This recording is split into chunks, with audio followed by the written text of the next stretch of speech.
হরে কৃষ্ণ, জয় জগন্নাথ। আবারও ঘটে গেল জগন্নাথপুরীতে একটি অলৌকিক ঘটনা। জগন্নাথ এখনও যে সেই মন্দিরে বাস্তব জাগ্রত সে প্রমাণ করে দিলেন এই সন্তানটির মাধ্যমে।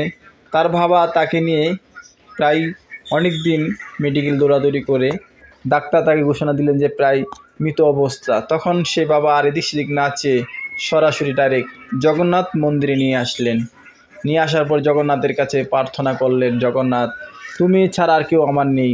তখন সেই জগন্নাথ তার অলৌকিক শক্তির মাধ্যমে এই সন্তানটিকে বাঁচিয়ে দিলেন। তখন দেখা গেল যে সেই সন্তানটির মস্তক আস্তে আস্তে লড়তেছে।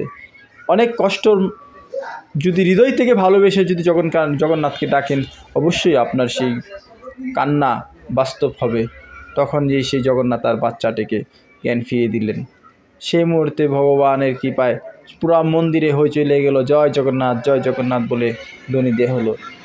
ডাক্তারের হাতে অনেক সময় অনেক কিছু থাকতে পারে না, কিন্তু ভগবান সর্বদাই তার হাতে সব রাখেন, জ্ঞান অজ্ঞান মৃত্যু জন্ম। সেই জন্য বলবো সবাই এই বাচ্চাটির যেই বাঁচিয়ে দিয়েছেন, আমরা সবাই যাতে ভগবানের জগন্নাথের কাছে প্রার্থনা রাখি, জগন্নাথ আমাদের সকলকে ভালো রাখো, তুমি নিজে ভালো থাকো, এই বলবো। আর আমাদের ভিডিওটা যদি ভালো হতে অবশ্যই কমেন্টে লিখুন জয় জগন্নাথ, জয় জগন্নাথ, জয় জগন্নাথ।